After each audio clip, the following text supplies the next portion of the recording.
Hello नमस्कार। Radio Gorakhpur 90.8 से मैं मार्तंड आप सभी का स्वागत और इस्तेमाल करता हूं। साथियों, आज हमारे बीच मौजूद हैं प्रोफेसर प्रभाकर सिंह साहब, जो कि फिजिक्स डिपार्टमेंट और आईआईटी बीएचयू से ताल्लुकात रखते हैं।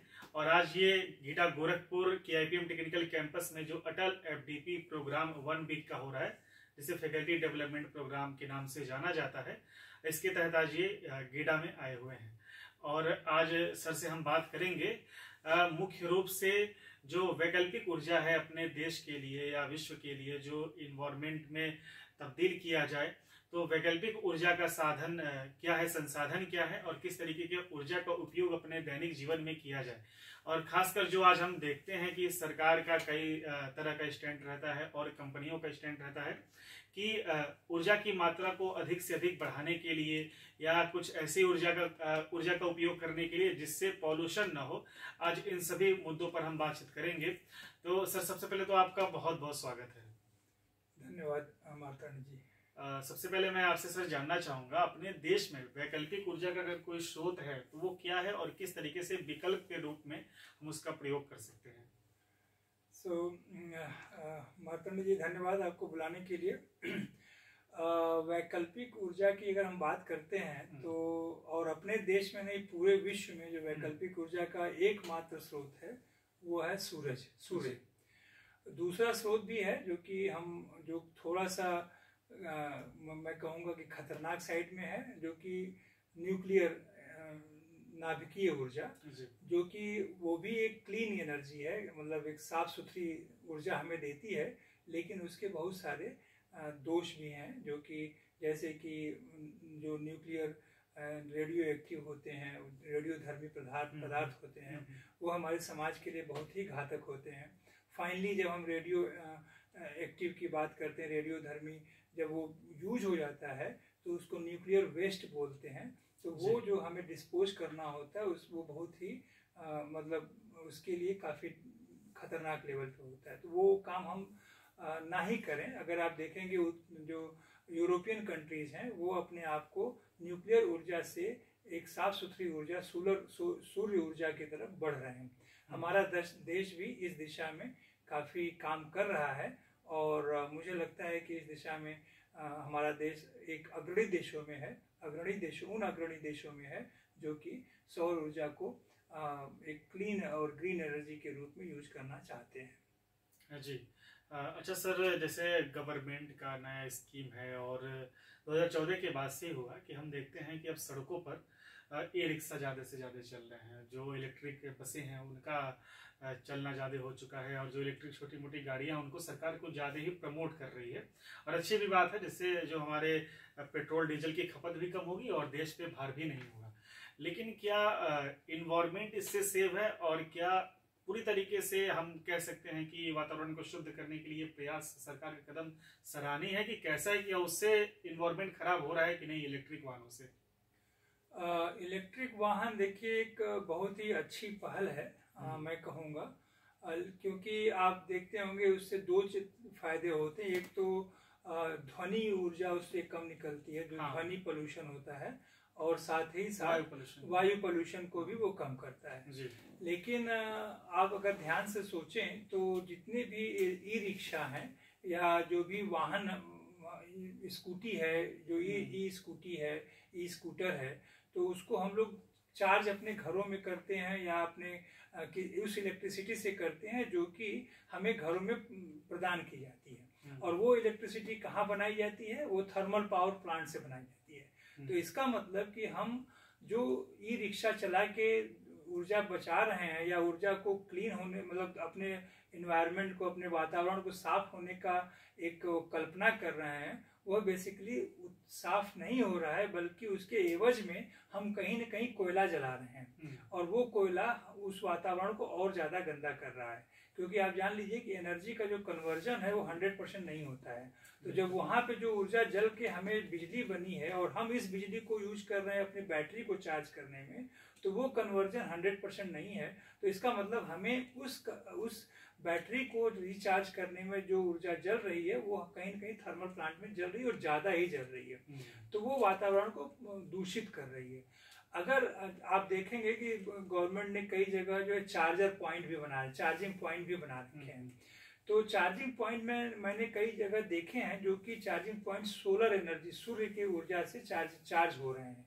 तो अगर हम अपने ई रिक्शा को या ई वाहन को सूर्य के ऊर्जा से, सूर्य जनित ऊर्जा से अगर हम चार्ज कर रहे हैं तो वह हमारा इफेक्टिव कन्वर्जन है non pollution energy to the non polluted energy. तो वो हम उसको कहेंगे कि एक शुद्ध ऊर्जा से शुद्ध ऊर्जा में कन्वर्जन, और उसको जो है शुद्ध ऊर्जा से शुद्ध ऊर्जा में रूपांतरण, जो हिंदी में अगर बोले तो मुझे लगता है कि हमें इस बात को ध्यान देना चाहिए और सभी ई रिक्शा या ई स्कूटी वालों को ये देखना चाहिए कि चार्जिंग पॉइंट अगर हम खुद घर में एक सोलर पैनल लगा के और हम जो है उससे चार्ज करें तो हम शायद ज़्यादा इफेक्टिव वे में वातावरण को शुद्ध कर पाएंगे।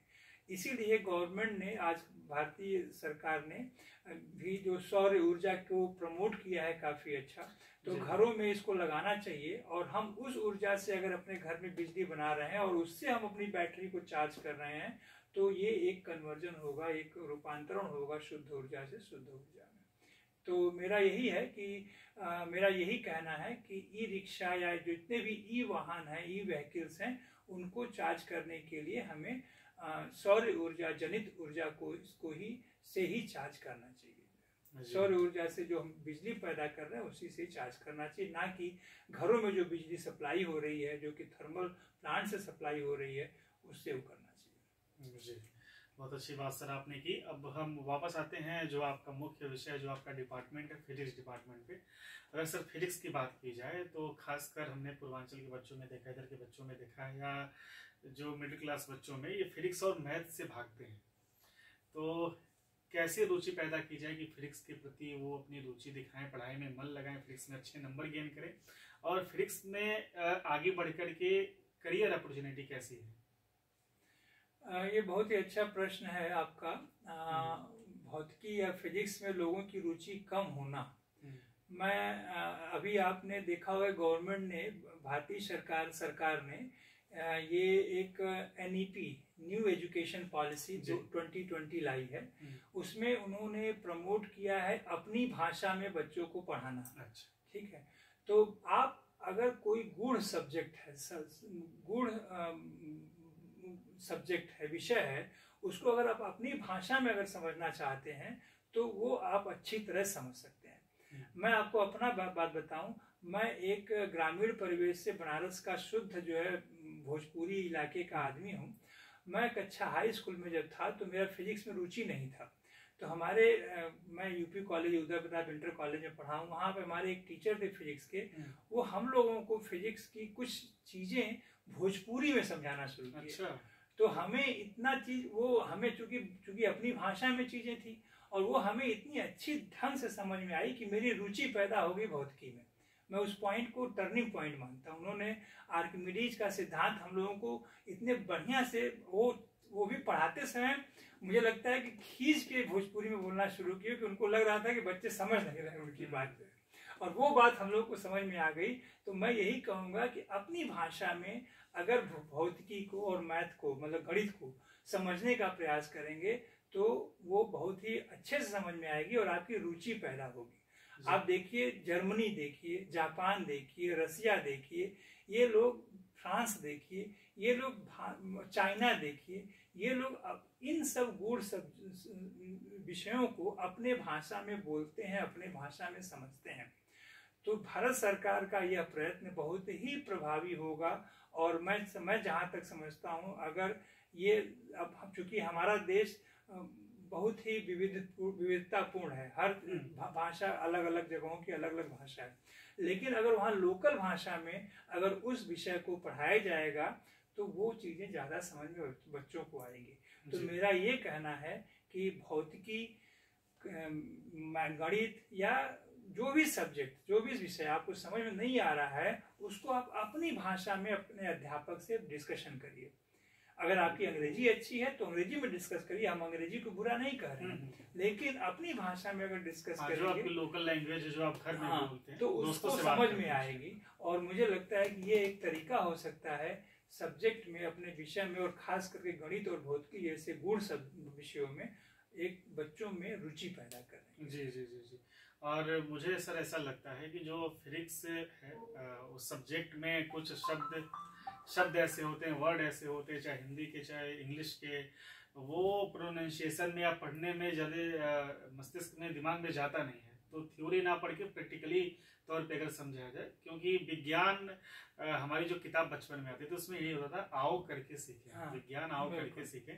तो उसमें यह है कि आप प्रैक्टिकली अगर फिजिक्स को करेंगे, जैसे मैंने सोशल मीडिया पे एक वीडियो देखा हाल ही में, एक सरकारी स्कूल की टीचर थी, तो वो जो चलनी होती है वो और लोटे में पानी लेकर के वो उल्टा बता रही थी कि इस तरीके से पानी छलनी के बाहर नहीं गिरता है, लेकिन हम हिलाते हैं तो गिर जाता है। वो प्रैक्टिकली करके बता रही थी। तो जो भी फोर्स होते हैं, जो दाब होते हैं, जो बल होते हैं, उन्हें हम जो थ्योरी में समझाते हैं, पढ़ाते हैं, वो ज्यादा ना पढ़ करके मुझे लगता है प्रैक्टिकली ज्यादा अगर कराया जाए या कुछ बदलाव शिक्षा नीति में किया जाए कि ऐसे संसाधन मुहैया कराया जाए स्कूलों में, जिससे प्रैक्टिकली बच्चे समझे और सीखें। और दैनिक जीवन में तो आए दिन फिजिक्स का रोल है ही। क्यों? जी बिल्कुल, मैं इससे सहमत भी होता हूँ और करता हूँ। देखिए, हमारे जितने भी अध्यापक हैं वो बहुत ही काबिल हैं और वो समझाने में भी बहुत रुचि लेते हैं। लेकिन मुझे लगता है कि उन अध्यापकों से हम जो पढ़ाने के इतर जो और भी काम लेते हैं, शायद इससे उनका जो है मनोबल उतना ऊंचा नहीं रहता। मेरा मतलब ये है कि उनको पढ़ाने ही दीजिए, उनको सोचने का समय दीजिए, ताकि वो अपने सब्जेक्ट के बारे में सोच सके और उसको पढ़ाने के बारे में सोच सके। और ऑफ कोर्स आओ करके देखें, विज्ञान तो करके देखने वाली ही चीज है, वो समझ तभी आएगी जब आप करके देखेंगे और सीखेंगे। जी जी जी, बहुत बहुत धन्यवाद सर हमारे साथ जुड़ने के लिए, और बहुत अच्छा लगा आप हमारे यहाँ आए और इतनी महत्वपूर्ण जानकारी और एक अलग टॉपिक पे आज हमने यहाँ पे बात की। तो साथियों, ऐसे ही सुनते रहिए, देखते रहिए रेडियो गोरखपुर 90.8, गुनगुनाओ अपनी धुन। जय हिंद। धन्यवाद।